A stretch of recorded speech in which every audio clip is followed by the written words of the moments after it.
Welcome to the Deep Dive. We're here to unpack the real stuff, the things that matter in life and relationships. And today, well, we're diving into something huge, marriage. It really is. So many of us, we step into it with this beautiful picture, perfect partners, shared dreams, that whole happily ever after thing. Yeah, the fairy tale version. Exactly. Yeah. But what happens when it's not quite what you pictured? Yeah. When reality throws challenges your way that maybe those vows didn't quite cover? Well, that's exactly what our source for this deep dive gets into. It's a book called What Did You Expect? Redeeming the Realities of Marriage. Okay. And it's incredibly honest about the struggles couples face. But more importantly, it really maps out a path towards something, deeper, more resilient. Right. So our mission today is really to pull out some key insights, maybe some surprising facts to help you navigate your own relationship with clearer eyes and maybe some renewed hope. Absolutely. We want to unpack how our expectations really shape things, maybe pinpoint the real struggles underneath, and hopefully discover what the book calls a better way to build a partnership that doesn't just survive, but actually thrives. Huh. So where do we start with all this? Expectations and reality. It's complex. It is. The deep dive really hit on something fundamental straight away. Yep. Most of us, it seems, walk into marriage with unrealistic expectations. That's the book's term. Yeah, that's a core idea. And it argues it's less about just being naive and more about not seeing the whole picture, the full, messy reality of human relationships. Right. Like, think about looking at a vacation website, those amazing photos. Oh, yeah. Never quite matches reality, does it? Never. The book even uses the Disney World example. Yeah. The website screams magic, but the reality, long lines, tired kids. Maybe you forget the souvenir you promised someone. Been there. It just doesn't operate as smoothly as the ad suggests. Exactly. And the why behind that, why the expectations are unrealistic, that's a really profound point in the source. It points out something pretty startling. That you and your spouse, you both bring something inherently, destructive into the marriage. The author, coming from a theological angle, calls it sin. Sin. Okay, how does the book define that in this context? Is it about intentionally hurting each other? Not usually, no. It's described less as, malicious intent and more as this inherent self-centeredness, a kind of flawed nature we all have that just subtly messes with our best intentions. Ah, okay. So it's not necessarily personal attacks. Right. The book argues most marital troubles aren't deliberate assaults. They're more like the byproduct of this inherent flaw, which is eye-opening because so many couples are genuinely shocked by the struggles they face, even though, as the book suggests, the Bible actually kind of predicts these exact challenges. That makes a lot of sense. It also makes me think about something else the source brought up, this idea of faux love. Yes, that's crucial. What does that mean? How can that initial, really strong attraction not be the real deal? It's a really important distinction the author makes. That first powerful pull, maybe it's intense physical chemistry or a deep emotional connection, shared background, even shared spiritual passion. Right, the stuff that feels amazing. Exactly. It feels like deep, true love. But the book argues it might actually be, and this is a striking phrase, self-love wearing the mask of true love. Wow. Okay. Think about Sarah and Chris. They're examples in the book. Yeah. Sarah was drawn to Chris because he ticked all her boxes. Handsome, Christian, Midwest, talkative, athletic, like the same food and movies, small town. Her dream guy, basically. Pretty much. He fit the picture she had for her life, and Chris. He admitted similar things drew him to Sarah. Their initial connection, the book says, was fundamentally about what each person wanted for themselves, what felt good, comfortable, easy. Not necessarily about deep sacrificial love for the other person. Precisely. And this faux love, it almost inevitably gets tested when the reality of your differences, your flaws, starts showing up. So if that initial intensity fades and flaws appear, the book says that's not the end. It's actually an opportunity. That sounds counterintuitive. It does, doesn't it? But yeah, the source argues it's an opportunity for something much deeper. It talks about a deeper battle happening. Okay. An opportunity to exit the small space of the kingdom of self and to begin to enjoy the beauty and benefits of the kingdom of God. That's a direct quote. The kingdom of self. So how does the book explore that deeper battle? Well, it brings up this fascinating idea that everyone hooks their daily functioning to some kind of dream. We're all treasure hunters. Treasure hunters, meaning? Meaning we're all constantly chasing something we think will give us life, meaning, security. And the book argues that the path a marriage takes is hugely influenced by where people look for that treasure. Okay. Do they look vertically, as the author puts it, towards the Creator, towards God? Or do they look horizontally to the creation around them, to people, circumstances, possessions? Right. Trying to get fulfillment from things or other people instead of something higher. Exactly. The book gives the example of Jeannie. For her, comfort had become her driving force. Her functional God is the term used. She was seeking her ultimate satisfaction and security from comfort itself. The author shares his own story, too, with his wife Luella, which really hits this point hard. Yeah, that's very powerful. He says his core problem wasn't actually anger, even though that was there. It was this deep desire to be like sovereign, to be in control of his own life, his own marriage. And he often saw Luella as just in my way. He admits he functionally put himself in God's place in his marriage. He needed worship realignment. What did that actually mean for him? For him, worship realignment was about shifting his ultimate trust, his ultimate loyalty away from himself and back to God, where he believed it belonged. Okay. And this raises a really challenging question for you, the listener. The book suggests if you're not ultimately finding your identity and well-being in God or that higher purpose, then you'll inevitably slot yourself into that position somehow. You'll try to be the Lord of your own marriage, making sure your kingdom comes, your will gets done. Oof. That's confronting. It is. The source really emphasizes that only the functional worship of God, that deep allegiance to something beyond you, is sturdy enough to break your allegiance to self. Only that can turn you into someone who genuinely finds joy in loving another person sacrificially. Right. And here's a really interesting bit. The book says your love for your spouse actually acts as a very accurate barometer of your true love for God, or that higher purpose you claim to follow. Wow. Okay. So, we often hear that marriages don't just blow up overnight. Right. It's usually a slower process. Yeah, they kind of fade. 1,000 little mundane, almost unnoticeable moments, as the book puts it. It introduces this idea of coasting. Coasting. And it gives 6 characteristics of what that looks like. Okay, what's the first one? The first is visual lethargy. Basically, we quit looking. We stop paying real attention. Like your daily commute. Exactly like the commute. First time, you notice everything. Every turn, every building. After a month, you're on autopilot. You might not even notice if a shop closes down that you drive past every single day. Yeah, I do that.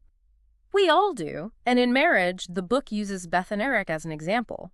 They stopped seeing each other with fresh eyes. That initial spark, the appreciation, it just fades into the background. That's subtle but powerful. Yeah. And related to that, the book talks about nurturing dislike. What's that about? It's when you start, maybe unconsciously at first, meditating on what's wrong with your partner. Instead of noticing the good things or celebrating their strengths, You focus on the negatives. you focus on the negatives. You replay the annoyances in your head. And your whole perspective just gets more and more negative. Those little irritations become major grievances. And I guess that leads right into the next one, self-righteousness and accusation. It really does. You start building these walls of defense. You convince yourself, hey, I'm not the problem here. They are. Like Chad and Mary in the book, they basically just stopped working on the marriage. Instead, they were busy keeping score, mentally listing all the ways the other person had messed up. It's such an easy trap to fall into. So easy. Which connects to the fourth one, laziness. That sounds harsh, but... It's tough to admit, isn't it? But the source argues it's a huge factor. How does that show up? In really practical ways, like we know we shouldn't go to bed angry, right? But resolving it feels like too much effort. It'll take too long. Yeah. Or we know we need to talk about money, but it's boring. Or it might lead to a fight. Or maybe intimacy gets neglected because it just isn't very exciting anymore. Or it'll take too long. Wow. These little moments of choosing the easier path, avoiding the hard conversation, they really add up. Who hasn't felt that temptation? Definitely. And another thing that makes relationships so complex is just differences. Right. We all come from different backgrounds. Oh, absolutely. Huge factor. You bring your family culture, your experiences. One person expects dinner to be quick fuel. The other wants a long, relaxed conversation. Right. We're tidiness levels. Exactly. One person's fine with mess. The other needs neatness. Views on money spending versus saving. These are all just normal human differences, but they can cause real friction if you don't handle them with grace. The book talks about Krista and Will. Krista started pulling back because Will just wasn't reliable. He'd promise small things, fix the leaky faucet, pick up milk, but he'd often forget or just not do it. Okay. And what bothered Krista most wasn't just the forgotten tasks, it was his unwillingness to even hear her concerns about it. She thought, if I can't trust him with these small promises, how can I trust him with the bigger stuff? With my heart. That makes sense. And then there's John and Jackie's story, how strengths can become weaknesses. Yes, such a good illustration. John was logical, thoughtful. Jackie was spontaneous, less afraid of risk. On paper, they should complement each other beautifully. Sounds like a good match. You'd think. But instead of using their strengths together, they ended up playing on each other's weaknesses. John saw Jackie's spontaneity as recklessness. She saw his thoughtfulness as being stuck or fearful. Oh, no. Yeah. So what could have been a relationship of beautiful possibility, the book says, turned into one filled with distrust, fear, and disunity. Wow. And here's the author's core insight again. These horizontal struggles, these day-to-day conflicts between spouses, they are often, he argues, the fruit of vertical struggles between us and our Lord. So our relationship with God, or lack thereof, directly impacts the marriage. That's the framework, yes. Our ultimate loyalty shapes everything else. Okay, so it sounds challenging, even bleak sometimes, but the source insists, even in really deep struggle, there is a better way. Absolutely. Hope is central to the message. And it lays out a path forward, starting with Commitment 1. We will give ourselves to a regular lifestyle of confession and forgiveness. And this commitment is grounded in what the book calls the grace of confession. The grace of confession. What does that involve? Well, first, it's grace that helps us see ourselves clearly.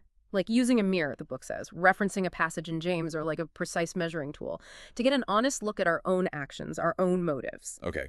You need to see the problem first. Exactly. Accurate diagnosis always precedes effective cure. Second, it's grace to understand what the book terms indwelling sin, that persistent, almost unconscious pull towards self-interest we all have. Right. Seeing that in ourselves leads to dissatisfaction with ourselves, not just blaming our spouse. It sparks a real desire for personal change. Okay, that makes sense. What else? Third, understanding God's grace, his unearned favor, is what protects us from self-righteousness. It makes us more willing to actually hear our partner's side, remembering we need grace every single day, too. And finally, true confession means not excusing bad behavior. The source points out that staying silent when something is wrong often isn't loving. It's usually just us trying to avoid discomfort. Self-protection, really. Got it. So confession and forgiveness. And building on that, there's Commitment 2. We will make growth and change our daily agenda. Yes, the daily commitment. Which involves pulling weeds, examining our thoughts, desires, motives that might be hurting the relationship. And here's something that really surprised me from the source. What's that? It says, dissatisfaction isn't the enemy of marriage. Right. That's quite countercultural. It really is.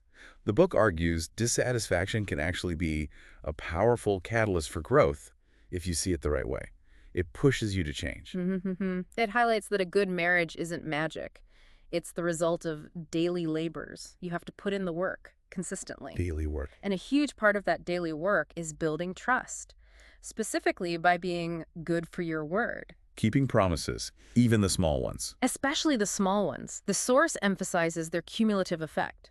You build a strong marriage, it says, in 10,000 little moments of reliability. Keeping those small promises builds the foundation for trust in bigger things. And the author is very blunt here. He says, building trust is war. War against what? Against our own natural tendencies towards, quoting Galatians here, enmity, strife, jealousy, fits of anger, rivalries, dissensions, divisions, envy.